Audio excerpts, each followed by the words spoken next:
미국에서 목사 아들이 고등학교를 졸업하기 전에 뭔가 인생에 남을 만한 일을 한 가지 했으면 해서 친구들 몇과 결단하고 벌인 일이 있습니다. 그것은 자전거를 타고 자기들이 살고 있는 미국 뉴저지에서 나이아가라 폭포까지 갔다 오는 일이었습니다. 그러나 그 뉴저지에서 나이아가라까지는요, 엄청나게 거리가 멀었습니다. 부산에서 신의주 정도까지 거리가 되는 엄청난 거리였어요. 그 거리를 젊은 아이들이 겁도 없이 자전거를 타고 달리기로 한 것입니다. 이 아이들은 처음에는 멋모르고 도전한다는 마음으로 겁없이 시작했다가 얼마나 힘든지 엉덩이가 다 허물이 벗어지고 죽을 고생을 했답니다.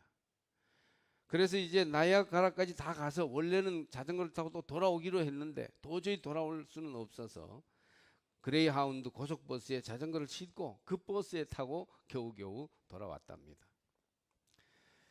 부모님한테는 말씀도 못 드리고 떠나와서 이제 분명히 이 얘기를 하면 엄하신 아버지가 집 나가라고 할지도 모른다, 그런 생각을 하고 두려움을 안고 떨리는 마음으로 아버지에게 전화해서 솔직하게 얘기했답니다. 아버지, 제가 친구들하고 나이아가라까지 자전거를 타고 갔다가 지금 돌아왔어요. 힘들어서 죽는 줄 알았어요. 오늘 이제 친구들하고 헤어지고 집에 들어갈게요 라고 말하자 엄청나게 화를 내며 호통치실 줄 알았던 아버지가 아주 부드럽게, 아이고 그래 괜찮아? 돌아왔니? 건강은 괜찮아? 그러시더래요. 깜짝 놀랄 일이었죠. 그러더니 고생했다, 학생 시절에 그런 경험 쌓는 것도 괜찮아, 이렇게 부드럽게 대해 주시더라는 겁니다. 아마 지금 당장 집으로 들어오라고 하느라고 부드럽게 하지, 들어가면 아마 보통 야단 맞지 않을 거다, 이렇게 아직도 걱정스러운 마음을 풀지 못하고 집 근처에 와서 이제 3층 그 타운하우스라는 이런 집에 자기네 그 사택 목사관이 3층에 있는데 집에 못 들어가고 이제 마당에서 자전거를 타고 빙빙 몇 바퀴를 돌고 있었답니다. 심란하니까. 그런데 이렇게 보니까 자기네 집 들어가는 입구 벽 쪽에 뭐가 붙어 있더래요. 그래서 뭐가 붙어 있나 그러고 가까이 가봤더니 웰컴 홈 아들아, 그리고 아들 자기 이름이 대문짝만하게 써 있더라는 거예요. 집에 오는 거 환영한다 그러면서 써 있더라는 거예요. 너무 마음이 감동이 됐어요. 그래서 자전거를 빨리 놓고 이제 자기 집으로 올라가는데 층마다 웰컴 홈 아들아 이름이 대문짝만하게 붙어 있더라는 거예요. 그래서 2층 올라갈 때부터는 펑펑 울면서 집에 올라갔습니다. 그 날이 이제 나중에 이분이 다시 목사님이 됐는데 이 목사님에게는 잊을 수 없는 날이 되었다고 합니다. 아버지 어머니가 자기를 그렇게 용납해 주시고 사랑해 주시고 받아주시는지는 미처 몰랐다는 것이죠. 엄하고 두려운 아버지와 어머니로서 항상 거리감을 느끼고 있고 뭘 못한다고 뭘 좀 더 잘하라고 이렇게 요구만 하는 줄 알았는데 너무나 자기를 사랑하고 자기 편이 되어주시고 자기 염려하면서 이렇게 사랑으로 대해주시는 아버지 어머니라는 걸 절실하게 깨달았다는 것입니다. 하나님은 우리의 사랑스러운 아버지십니다. 한량없는 은혜로 우리를 돌보아 주시는 분이십니다. 우리는 하나님을 어려워하여 계명으로 나를 구속하고 꿈에라도 나타나서 왜 계명을 안 지키느냐 겁주시는 하나님으로 생각하는데 사실은 자비로우신 아버지, 은혜가 넘치시는 주님이십니다. 오늘 맥주감사절에 사랑이 넘치시는 하나님을 만나시기를 바랍니다. 여러분을 안으시고 여러분을 돌보시며 여러분을 사랑하시는 하나님을 만나는 거룩한 맥주절이 되시기를 바랍니다. 또 이르시되 어떤 사람에게 두 아들이 있는데 그 둘째가 아버지에게 말하되 아버지여 재산 중에서 내게 돌아올 분깃을 내게 주소서 하는지라. 아버지가 그 살림을 각각 나누어 주었더니 너무나 자비로운 아버지가 두 아들을 잘 키우고 있었는데 둘째 아들이 무슨 마음이 들었는지 어느 날 아버지에게 자기 재산을 내놓으라고 요구하기에 이르렀습니다. 그때부터 이 둘째 아들은 잘못된 길로 가게 되었던 거죠. 우리 교회가 선교하는 러시아 상트페테르부르크에는 세계에서 가장 유명한 미술관 중 하나가 있습니다. 거기 네덜란드의 유명한 화가 렘브란트가 그린 돌아온 탕자라는 그림이 있는데 이 그림이 너무 유명해서 어떤 사람들은 그 그림 하나를 보기 위해서 그것을 일부러 방문하기도 한답니다. 이 돌아온 탕자의 이야기는 그렇게 모든 예술과 문학의 소재가 될 만큼 굉장히 유명한 이야기 아닙니까? 둘째 아들이 아버지에게 재산을 나눠달라는 요구는 아주 충격적인 것입니다. 왜냐하면 당시 이스라엘에서는 아버지가 죽어야 재산을 나눠줄 수 있기 때문입니다. 아버지가 살아있는데 재산 분배를 하라니 불효요, 오만방자한 태도인 것이죠. 아버지가 죽기를 기다리는 거예요. 부모가 돈이 있는 경우 자녀들 가운데 그럴 수 있습니다. 내가 사업을 하다가 돈이 부족하고 아버지는 돈이 많다면 아버지가 너무 오래 사신다, 돌아가셔야 저 돈이 내 것인데라고 생각할 수 있어요. 불효자식들은. 이 둘째는 아주 못된 불효자식이었습니다. 우리 교인 가정에는 이런 자식들이 절대 없지만 사회에는 이런 폐륜 아들이 가끔 있어 사람들을 놀라게 합니다.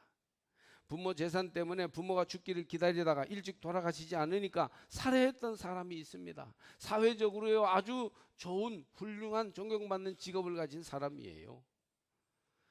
아버지가 왕인 경우에 왕권을 노리고 아버지를 죽게 했던 폐륜 왕들도 역사에는 있습니다. 다윗의 아들 압살롬은 가장 잘나고 똑똑한 아들로서 아버지의 총애를 받았어요. 그렇지만 결국 아버지를 배신하고 반란을 일으킵니다. 아들이 말이죠, 아버지가 도읍으로 정하고 있는 예루살렘으로 막 치고 들어오니까 이제 분명히 군사를 동원해서 싸우면 얼마든지 대적을 할 수 있지만 다윗은 아들과 싸울 수는 없어서 그래서 수도를 버리고 도망 나오지 않습니까? 비극적인 사건이 있었습니다. 조선 인조왕이 이괄의 난 때 한양을 버리고 밖으로 나가는 엄청난 일을 우리가 겪는 것을 볼 수 있습니다. 비유이기는 하지만 예수님이 이 말씀으로 설교하실 때 청중들은 아주 극단적인 예다, 뭐 저런 얘기까지 하시나 이러면서 들었을 것입니다. 가부장적 이스라엘 사회에서는 일어날 수 없는 일이었거든요. 그러나 믿었던 자식의 배신은 그때나 지금이나 사람 사는 사회에서는 얼마든지 일어날 수 있습니다. 착한 며느리 들어왔다고 동네 친구들한테 자랑을 많이 하더니 어느 날 우연히 며느리가 동창과 통화하는 내용을 들으니 온통 처음부터 끝까지 시어머니 욕이더랍니다. 이 얘기를 들은 시어머니는요 하늘이 무너지는 것 같았답니다. 서울의 어느 교회 권사님 얘기예요. 이게 우리 현실입니다. 땅을 판다는 것은 유대 사회에서 자기를 내어주는 정도의 사건입니다. 우리도 예전에 시골에서 농사 짓던 아버지가 아들 서울 가서 공부하는 학자금 되느라고 문전 옥답을 팔 때 조상님들 뵙기가 민망하다며 울며 불며 팔았었죠. 바로 그런 일이 이 집에서 일어납니다. 그런데 땅을 매매해서 아버지 사망 후 있을 일을 가불해서 보냈는데 그 둘째 아들이 어떻게 됐습니까? 성공했어요? 허랑방탕하고 재산을 다 허비했으며 거지가 됩니다. 이 둘째 아들이 유난히 불성실하고 함부로 살았기 때문이 아니에요. 둘째 아들은 아직은 아버지 집을 떠날 때가 아니었던 것입니다. 조금 있다가 더 성숙해서 더 훈련받아서 떠났으면 됐을 텐데 너무 아버지 품에 안겨있는 삶의 넉넉함과 여유로움을 무시했던 것이지요. 결국 그는 거지가 되고 말았어요. 흉년을 만났고 돼지 치는 곳에서 일하다가 돼지 먹는 주업 열매라는 먹이를 탐낼 만큼 굶주리게 됩니다. 집 떠나 있다가 제 나름대로 얼마든지 잘해나갈 수 있을 줄 알았는데 아버지 집을 떠나고 나니까 이런 일 저런 일을 부딪히면서 스스로 감당하지 못하여 굶어 죽게 되니 그제서야 이 폐륜하는 자기 집을 기억합니다. 저는 이 둘째 아들의 이야기가 우리 모두의 이야기일 수도 있다고 봅니다. 그제서야 폐륜하는 아버지 집을 기억합니다. 우리가 우리 스스로 잘 살 수 있다고 생각했어요. 하나님 없이 얼마든지 인생이 충분하다고 생각했어요.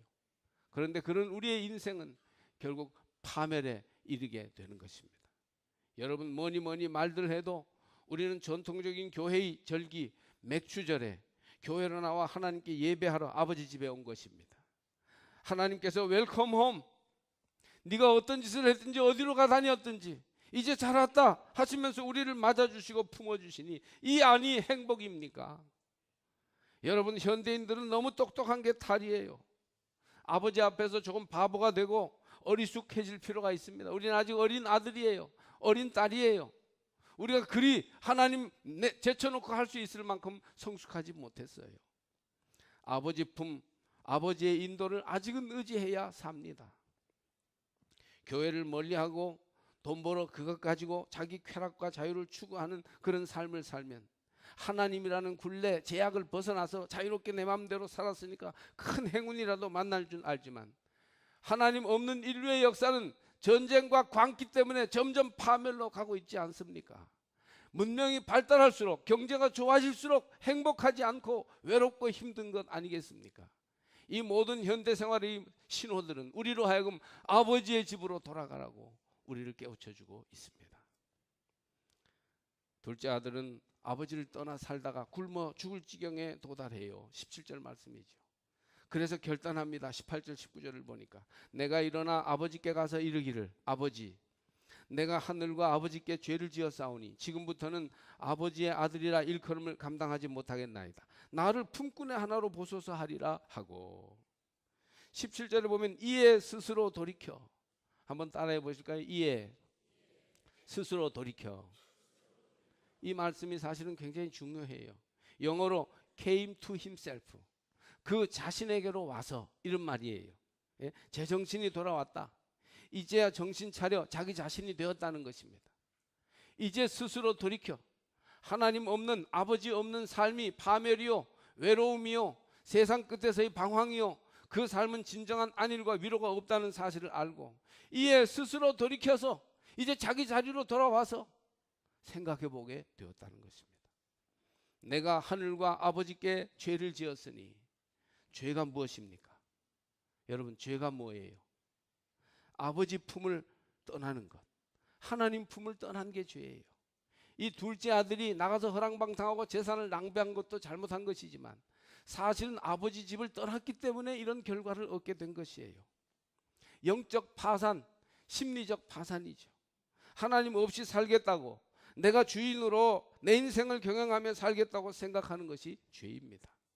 생명을 주시고 모든 소유를 주시고 시간을 주시며 젊음을 주신 아버지인데 그 아버지 하나님 앞에서 내 것을 주장하다니요, 이게 죄입니다. 생명을 주시고 인생은 내 힘으로만 살 수 있다고 생각하는 것, 여기에 큰 오류가 있습니다. 하나님 품이 있어야 합니다. 하나님 품으로 돌아와야 합니다. 교회에 오는 것이 제일 좋습니다. 할렐루야. 하나님 간섭 없이 하나님을 외면하고 하나님의 어떤 권위도 인정하지 않고 자기 주장만 펴며 자기 뜻대로 살고 싶은 마음이, 그 마음이 바로 죄인 것이에요. 아직 성숙하지 못한 인간이 대단히 성숙하여 신처럼 되었다고, 천사처럼 되었다고 착각하는 것이 죄입니다. 이제 둘째 아들은 아들이라 하지 않고 품꾼의 하나로 살겠다고 합니다. 아들도 아니고 임시직도 아니고 그저 일당을 주는 시간제로 받아줘도 좋습니다. 아버지 집에만 있게 해주세요. 아버지 집에 평화가 있고 안식이 있고 참된 인생이 있습니다. 이게 깨달은 둘째 아들의 진심이에요. 그래서 모든 것을 다 제쳐놓고 벌거벗은 모습으로 아버지의 집으로 돌아오는 것입니다. 회개란 거창한 게 아닙니다. 3박 4일 눈물 콧물 흘리면서 지은 죄를 어릴 때 참회설이 한 것까지 다 회개해야, 그래야 회개가 되는 게 아니라 그냥 아버지 집으로, 하나님 품으로, 하나님의 순진한 어린 자녀로 돌아오는 것이에요. 이 현대 생활의 복잡다단한 세속주의의 도전 앞에서 너무 상처 입고 힘들고 무거운 짐을 지고 시달렸던 우리가 이제는 아버지의 집으로 돌아옵니다. 이제는 하나님만이 내 삶의 참된 고향이 되십니다. 그걸 깨닫고 돌아오는 것, 이게 회개입니다. 내가 할 거야, 내 몫을 줘요, 이런 반항심과 고집을 내어버리고 메타노이아, 방향을 바꾸어 자식이 아버지 집을 향해 오듯이 돌아오는 것입니다. 행동으로 옮기는 거예요. 여러분, 아버지의 집으로 돌아오시기를 바랍니다. 길을 잃어버렸던 우리의 발걸음을 다시 모아서 터벅터벅, 나는 이제 모든 것을 잃어버린 노바디가 되었습니다. 아무것도 아닙니다. 깨닫고 집으로 돌아오는 것, 이것이 바로 회개입니다. 저는 지난 주간에 좀 마음이 실망스럽고 슬픈 가운데 어떤 음악을 듣게 되었는데, 박정현이라는 가수가 비긴 어게인이라는 프로그램에서 부른 엔젤이라는 영어 노래였어요. 천사라는 말이죠. 이 가수 또 이 작가는 굉장히 인생 가운데 어려운 어떤 문제를 부딪혀서 힘들어하고 있었어요. 그런데 천사의 품 안에서 비로소 위로와 안식을 찾았다, 그런 노래예요. 보통 대중가요 일반 노래에서 천사라는 말은 하나님을 다르게 표현한 말이에요. 다음 기회를 기다리며 시간을 보내세요. 모든 게 괜찮아질 때까지. 충분하지 못하다 느낄 때 그런 이유가 있을 거예요. 이 세상에서 아름다운 해방이 필요해요. 오늘 천사의 품에 안겨 이곳에서 멀리 날아가세요. 칠흑같고 차가운 이 호텔방으로부터, 당신이 느끼는 막막함으로부터, 적막한 상념의 파편들에서 벗어나 당신은 천사의 품 안에 있어요. 여기에서 당신은 어느 정도 위로를 찾을 거예요. 조그마한 여가수가 마지막 구절을 반복해 부를 때 저는 차오르는 눈물을 막을 수가 없었습니다. 천사의 품 안에서, 아버지의 품 안에서 어느 정도 위로를 찾을 수 있을 거예요. 그 안에서 안식을 찾기를, 그렇게 그 여가수는 노래하고 있었습니다. 그런데 제 마음이 말이죠, 나는 몰랐는데, 스스로를 지키며 잘 나가고 있다고 생각했는데 내게 정말 위로가 필요하구나, 안식이 필요하구나. 나는 아버지의 품을 너무 떠나 있었구나. 아버지의 품 안에서 얼마간 울고 나니까 얼마나 위로가 찾아오는지요. 저는 말씀을 준비하면서 또 한 번 회개하여 아버지의 품에 안겼습니다. 이것이 지난 주간에 있었던 저의 중요한 경험입니다. 온 교우들이 이 맥주절에 아버지의 품으로 돌아오시기를 바랍니다. 오늘 우리는 아버지의 품을 향해 돌아봐야 합니다. 그곳에 위로가 있고 참 평안이 있기 때문입니다. 20절 상반절을 보니까 이에 일어나서 아버지께로 돌아가니라. 옛날 시골에서 농사짓던 이들이 농사짓기 싫어서 농사에 필요한 소를 끌고 장터에 가서 아버지 몰래 팔았습니다. 옛날에는 소값이 비쌌죠. 소 3마리에 땅 한 마지기 했을 때니까요. 그 소를 팔아 돈을 챙겨서 서울 영등포에 와서 사업한다고 했는데 다 날려버렸습니다. 시골 청년이 경험도 없이 와서 무슨 돈을 벌었겠습니까? 소 판 돈을 다 날렸죠. 서울에는 친척도 없고 배운 기술도 없고 아는 사람도 없이 정말 바닥 생활을 하면서 고생 하다 보니까 결국 집 생각이 나는 거예요. 집으로 가야만 했습니다. 그런데 소를 팔아먹었으니, 아버지를 배반했으니 어떻게 아버지의 집으로 돌아가겠습니까? 그 아버지의 화를 이겨낼 방법이 없을 것 같았습니다. 받아주지 않을 것만 같았어요. 그래서 아버지에게 편지를 씁니다. 아버지 전상서, 아버지 제가 잘못했어요.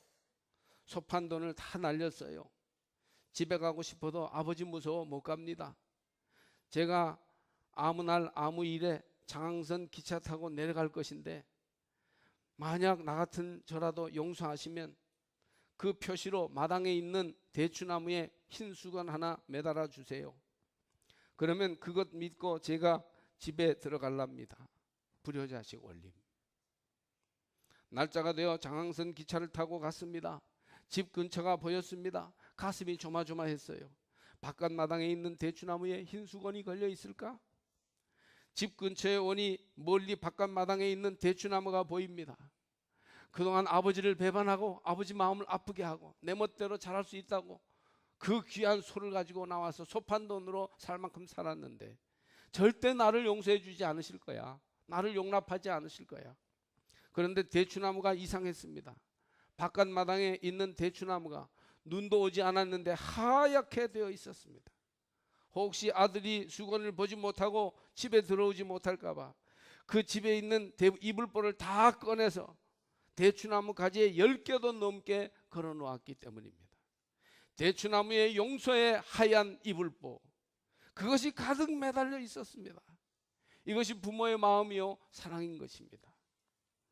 사랑하는 여러분, 둘째 아들이 아버지에게 배반의 죄를 지어 면목이 없었듯이 아버지한테 도저히 돌아간다고 말할 수 없고 너무너무 아버지 마음을 아프게 하고 살아있는 아버지를 거의 죽이다시피 한 이 죄 때문에 도저히 돌아갈 수 없었다고 생각했듯이 사실 믿음으로 구원받아 하나님께 돌아온 우리 모두도 다 배반의 죄를 지어 면목이 없었던 죄인들입니다. 우린 다 죄인들이에요. 하나님 앞에 죄인이라고밖에 고백할 수 없는 사람들입니다. 그러나 하나님께서는 이는 내 아들이라 하시며 보혈의 피로 구원해 주신 사람들이 아닙니까? 우리가 훌륭해서 반듯해서 잘해서 하나님이 용납하시고 인생을 펼쳐주시는 것이 아닙니다. 우리가 죄인 되었을 때 우리를 사랑하신 그 큰 사랑으로 말미암아 우리를 구원해 주시고 우리의 인생의 가능성과 위대함을 주셨던 것입니다.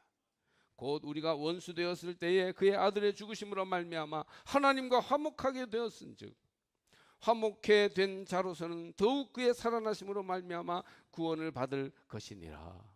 로마서 5장 10절 말씀입니다. 여러분 한번 역사를 보세요. 우리가 훌륭한 사람으로 존경하며 위인이라 칭송하는 사람들마저도 다 약점과 실수투성이가 있고 다 어려움이 있었어요. 다 죄인입니다. 형편없는 존재예요. 인생 말종이 됐던 사람들도 있었습니다. 그런데 하나님이 은혜로 그들을 세우시고 그들을 고치시고 그들을 회복시키셔서 세상의 위인으로 하나님이 쓰시는 일꾼으로 인생을 복주신 것입니다. 종교개혁자 루터는 일평생 우울증으로 시달렸습니다. 그렇게 믿음이 좋고 기도하는 종교개혁자가 우울증 하나를 극복하지 못했어요. 그래서 나중에 종교개혁하면서 성경 번역할 때 말부르기라는 그런 그 곳에서 막 귀신 헛개비를 보고 막 그 쓰던 잉크병을 막 집어던지고 난리를 치고 그렇게 했던 경험이 루터에게 있습니다. 영국의 명설교가 스펄전은 지독한 담배 중독자였습니다. 우리나라 크리스천은 담배 피우면 안 된다고 하지만 서양 사람들은 건강상의 문제가 아니라면 흡연이 자유인 편인데 스펄전 목사님은 특히 시가를 좋아했답니다. 아니 그걸 못 끊었을까 의아하게 생각하지만 그럼에도 하나님은 스펄전을 사랑하셔서 놀라운 설교를 많이 하도록 하셨습니다. 웨슬리 목사님은 결혼 생활이 원만하지 못했어요. 원만하지 못한 정도가 아니고 존 웨슬리 부인은 세계 4대 악처 가운데 하나라고 하는데 악처가 혼자 생깁니까? 결혼 생활이란 상대적인 것이니 웨슬리에게도 분명 어떤 이유가 있었을 것이에요.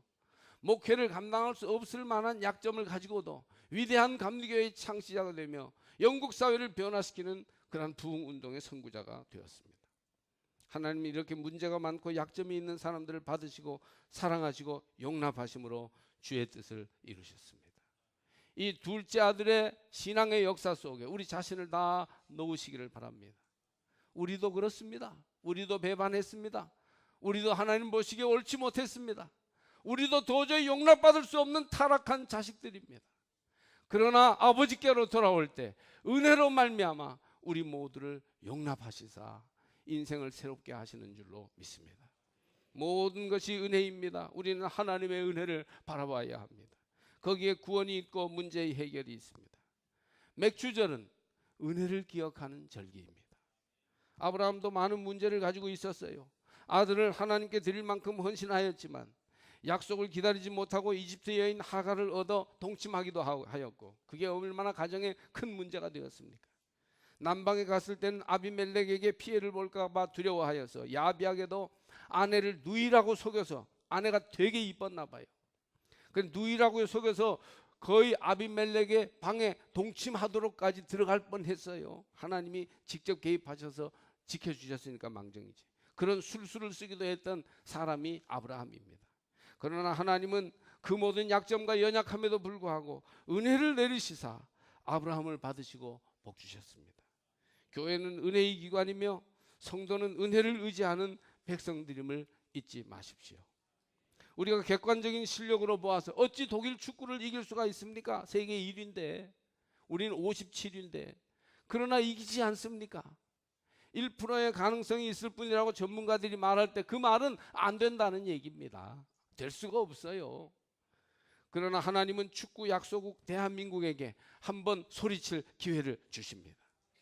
저는 이런 것들이 은혜라고 믿는 것이에요.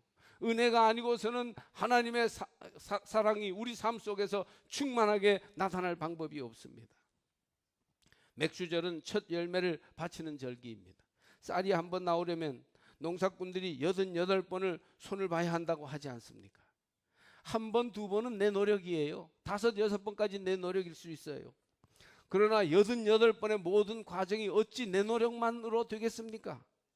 쌀 한 톨이 나오는 이 과정 전체는 하나님의 은혜가 아니고서는 될 수 없습니다. 우리의 자녀들이 10개월 뱃속에 있다가 무사히 산도를 통하여 출산할 수 있는 것도 어찌 우리의 노력과 우리의 수고로만 이루어지는 일입니까? 하나님의 은혜가 아니고는 도저히 있을 수 없는 일입니다. 한번 이 모든 과정 속에 하나님의 은혜가 우리 가운데 있습니다. 은혜만이 우리의 하루하루를 허락합니다. 하나님이 지켜주시니 오늘도 안전하고, 하나님이 인도하시니 오늘도 나아가며, 하나님이 축복하시니 오늘도 우리 자녀들이 든든히 서는 것입니다. 우리는 부족해요. 우리는 자격이 없어요. 우리는 안 됩니다. 그러나 하나님이 채워주십니다. 하나님이 용납하십니다. 하나님의 품 안에서 가능합니다. 오늘 우리 교회학교는 전도 초청주의를 지내고 있습니다. 지금 교회학교 어린이들이 모이고 있어요. 하나님께서 교회학교를 축복하시고 부흥케 하시기를 바랍니다. 교회에서 교회학교 교사는요 3D 업종이에요. 표도 안 나고 노력해도 열매도 없고, 아이들이 얼마나 요즘 기가 살아가지고요 다루기가 어려운지 말로 할 수가 없어요. 그러니 여러분 교회학교를 위해서 기도해 주시기 바랍니다. 제가 전해드린 예화를 마지막으로 드립니다. 미국 헐먼드 침례교회에 제니라는 초등부 교사가 있었습니다. 제니를 통하여 20명 모이던 아동부가 엄청나게 부흥하기 시작하여 수십 년 만에 지금은 3만 명이 모이는 교회학교가 되었습니다. 여러분 숫자에 시험 들지 마시기 바랍니다. 하여튼 엄청 부흥했다 그런 얘기입니다. 이런 소식이 미국 전역에 퍼지면서 많은 미국 교회 교사들이 방법을 배우러 교회를 방문하게 되었답니다. 어느 날 방송국 기자가 제니 선생님에게 인터뷰를 요청합니다. 기자의 질문은 당연히 어떻게 20명 모이던 교회 학교를 3만 명이나 모이는 교회 학교로 성장을 시켰냐 였습니다. 너무나 교회 학교가 잘 되고 엄청난 부흥을 이루니까 막 일반 사회에서도 큰 관심, 교육의 하나의 기적 사례로 찾아오게 된 겁니다. 그러자 이 제니의 대답은 아주 간단했습니다. 제가 못생겨서입니다. 이게 제니의 대답이었습니다. 제니는 얼꽝의 몸꽝입니다. 여러분 얼짱, 몸짱 얘기는 들어봤어도 얼꽝, 몸꽝 얘기를 들어보셨는지 모르겠습니다. 키는 151cm밖에 안 되고 백인인데 말이죠. 얼굴에는 죽은 개 투성이인 외모입니다.